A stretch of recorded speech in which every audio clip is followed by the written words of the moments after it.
और उसके बाद आप हिंदुस्तान की तरफ देखते हैं, हिंदुस्तान सिर्फ खड़ा हो जाएगा तो पाकिस्तान का क्या हाल होगा, उनको इस बात का आइडिया है। इसी डर को देख के वो बार बार इस तरह की बातें करते हैं। और हम लोग तो अखंड भारत की बात करने वाले लोग हैं। हमारा तो ये सोचना है कि हम भारत आज जो हमारा एक भारत का स्वरूप आज़ादी से पहले था वो आने वाले वक्त में बनेगा, क्योंकि जिस तरीके से पाकिस्तान के अलग अलग सूबों में एक आग लगी हुई है नाराज़गी की, एक आग लगी हुई है विद्रोह की, पाकिस्तान कई हिस्सों में टूटने जा रहा है। बलूचिस्तान आने वाले वक्त में फ्री होने जा रहा है। बलूचिस्तान में एक बहुत बड़ा जो उनके ख़िलाफ़ गुस्सा है वो डेली सड़कों पे दिखाई देता है। उस तरफ का जो हमारा कश्मीर है वहाँ पे खून रेज़ी हो रही है। वहाँ पे मस्जिदों के अंदर शिया की मस्जिद में सुन्नियों से बम फेंकवाया जाता है, सुन्नियों के मस्जिद में शिया से बम चलवाया जाता है, वहाँ पे मासूम बच्चों को हलाक किया जाता है। ये पूरा का पूरा पाकिस्तान का चरित्र है। कश्मीर हमारा सिरमौर है, कश्मीर हमारा मुकुट है भारत का। कश्मीर की तरफ जिसने भी आंख उठा के देखा वो नेस्ता नाबूद और बर्बाद हमारी सेना कर देगी। हमारी सेना इतनी मजबूत है, उसका शौर्य पूरे दुनिया में जाना जाता है। सर, पाकिस्तान की तरफ से कोई भी मंत्री हो या फिर उनके साइंस मंत्री हो या फिर ये रेल मंत्री हो जो उनका नाम शेख रशीद अहमद है, ये कहते हैं कि अगर भारत ने हमारे ऊपर आक्रमण किया तो हम परमाणु बम गिराएंगे और ऐसा परमाणु बम गिराएंगे कि मुसलमान बच जाएंगे, बाकी की सारी जातियां समाप्त हो जाएंगी। तो क्या कहना चाहेंगे सर? मुझे शायरी बहुत हंसी आ रही है, क्योंकि जिस इंसान का आप नाम ले रहे हो शेख रशीद, उसका एग्जैक्टली नाम शेख चिल्ली होना चाहिए। क्योंकि हमने देखा है दुनिया में, आप जब दुनिया के लोगों के बारे में पढ़ेंगे तो दुनिया में हर छोटे मोहल्लों में, गलियों में एक लफंडर छिछोरा होता है। वो छिछोरा ये समझता है कि मैं लीडर हूँ, लेकिन वो छिछोरा अपनी हरकतों की वजह से हमेशा अपने ही इलाके में मार खाता है, मारपीट होती है, उसके साथ बदतमीज़ी होती है। उसी की एक कड़ी शेख रशीद है जो पाकिस्तान का रेल मंत्री है। वो उसका दिमाग इतना कमज़ोर है, पूरी दुनिया उस पर हंसती है। वो कहता है, इससे पहले भी उसका बयान आ चुका है कि 50 ग्राम, 100 ग्राम, 200 ग्राम के बम है हमारे पास, और अब उसने उसी कड़ी को आगे बढ़ाते हुए ये कहा है कि एक ऐसा बम फेंकेगा जिसमें मुसलमान सेफ हो जाएंगे और हिंदुओं के ऊपर उसका असर होगा। तो आप उसके दिमागी दिवालियापन का अंदाज़ा लगा सकते हैं, उस देश के दिमागी दिवालियापन का अंदाज़ा लगा सकते हैं कि वो देश कितनी ख़तरनाक सोच रखता है। जो इंसानियत में फ़र्क करता हो, जो धर्म के आधार पे सोचता हो, उसके लिए क्या कहा जा सकता है। ये वो लोग हैं जो पूरे दुनिया में कटोरा लेके घूम रहा है उसका राष्ट्राध्यक्ष इमरान खान, लेकिन उसको कहीं से अब कोई भीख भी नहीं मिल रही है। सऊदी के प्रिंस जो हैं, उन्होंने उससे जो पहले पैसे दिए हैं उधार के रूप पे, वो भी मांग लिया है। पाकिस्तान में खाने को प्रॉब्लम है। पाकिस्तान की महंगाई दर दुनिया में सबसे ज़्यादा है। वहाँ टमाटर और प्याज 500-500 रुपये किलो बिक रहे हैं। भ्रष्टाचार वहाँ चरम सीमा पे है। बेरोज़गारी वहाँ पे 100% है। लोगों का बिजनेस ठप है। कराची से लेके फाटा और लाहौर, सिंध, बलूचिस्तान, इन तमाम हलकों में जो वहाँ के चरमपंथी हैं, उन चरमपंथियों का एक तरीक़े से पकड़ धीरे धीरे मजबूत हो रही है और वो उस देश को धीरे धीरे खाने के कागार पे खड़े हैं। ISI वहाँ पे कंट्रोल करती है। जिस तरीके से अल्पसंख्यक लोगों पे वहाँ पे हमला और अत्याचार और जबरन धर्म परिवर्तन कराया जाता है, ये पूरी दुनिया जानती है। ये उनका पूरा चरित्र है।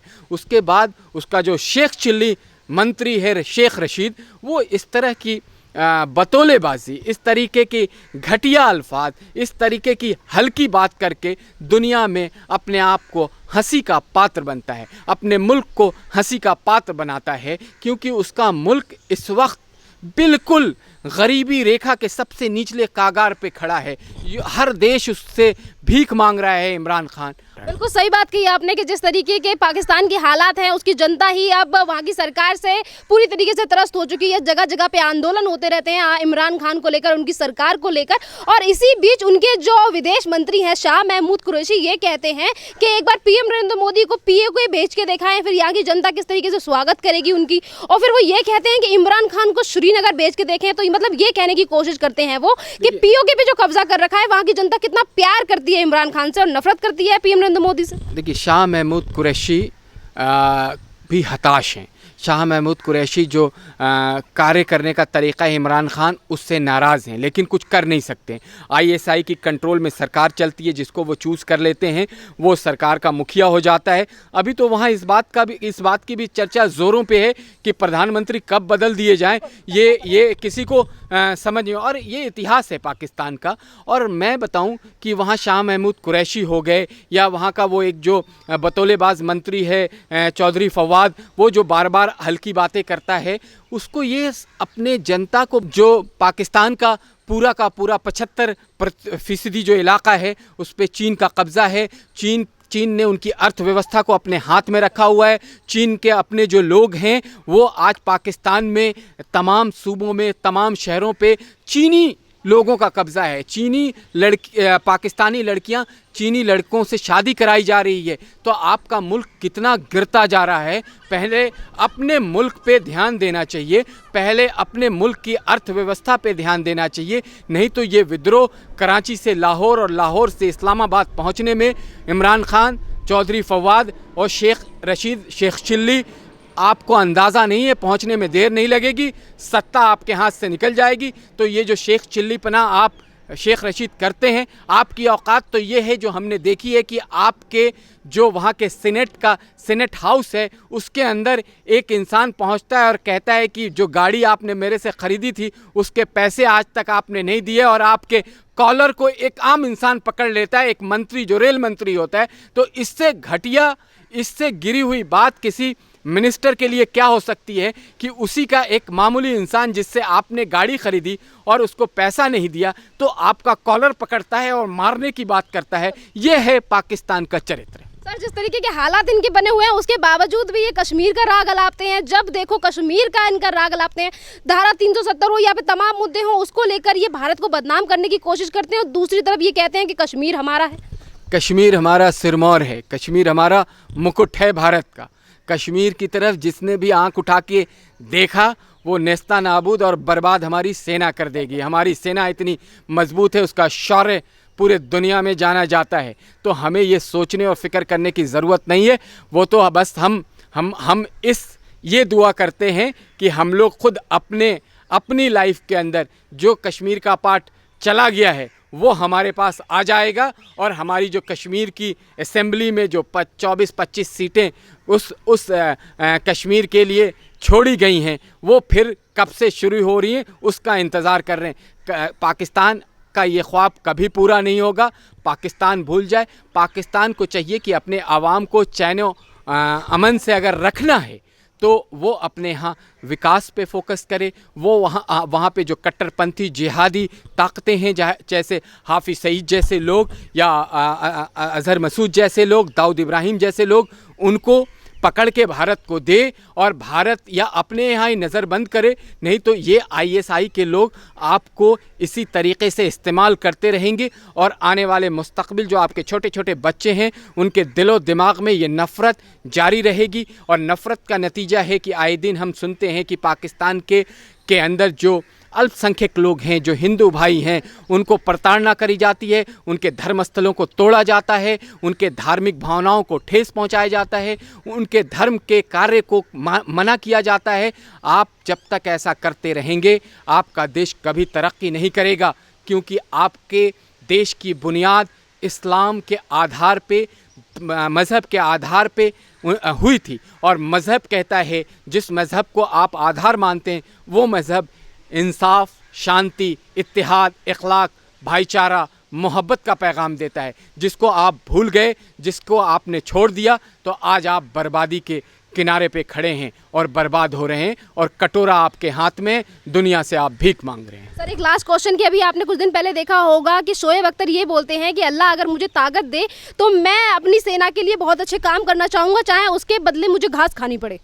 अब देखिए, जो वहाँ के जज्बाती लोग हैं, ऐसा नहीं है कि हर जगह के जो लोग हैं वो बिल्कुल बुरे होते हैं। शोएब अख्तर के भी बयान कई बार भारत के ख़िलाफ़ वो जहर उगलते हैं, लेकिन अगर उन्होंने अपनी सेना, जो देश का नागरिक होता है वो सोचता है और वो इस तरह की जज्बात में आके बात करता है, लेकिन उनके पास कोई ताकत नहीं है, उनके ख़ुद के खिलाड़ियों के पास पैसे देने के लिए उनके पीसीबी के पास नहीं है, जो पाकिस्तान क्रिकेट बोर्ड है, वो उनके खिलाड़ी रोते हैं, उनके खिलाड़ी गिड़गिड़ाते हैं, उनके मैनेजर्स को 6-6 महीने से पैसे नहीं मिलते हैं, उनके कोचेस को पैसे नहीं मिलते हैं। तो पहले मुझे लगता है शोएब अख्तर को इस पे फोकस करना चाहिए, फिर सेना के मनोबल को बढ़ाएं, उनका हक बनता है क्योंकि वो उस देश के रहने वाले नागरिक हैं और भारत के ख़िलाफ़ अनाप शनाप बोलने का उनको कोई औकात और उनकी कोई वैल्यू नहीं है। भारत ने उनको भी इज़्ज़त दी जब क्रिकेट खेलते हैं, क्योंकि हम वसुदेव कुटुंबकम के मानने जानने वाले लोग हैं। हम अपनी संस्कृति पे एक तरीक़े से फ़ख्र करने वाले, गर्व करने वाले लोग हैं। हमारी जो संस्कृति है वही तो दुनिया की पहचान है, हमारी जो विरासत है वही तो दुनिया में हम अपनी पहचान बताते हैं।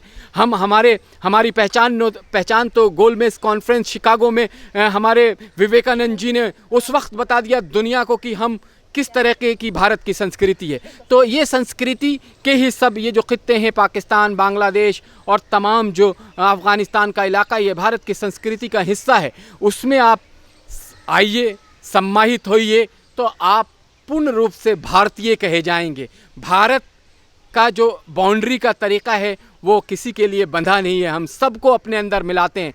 नफ़रत को छोड़ना होगा, मक्कारी को छोड़ना होगा, गद्दारी को छोड़ना होगा। जिस दिन छोड़ देंगे आपकी तरफ, आपके अंदर सुधार आएगा। लेकिन आप टकराने की कोशिश करेंगे, मक्कारी और गद्दारी करेंगे, आपको नेस्ता नाबूद कर देंगे। इस ज़मीन पे आपके लिए कोई जगह नहीं बची।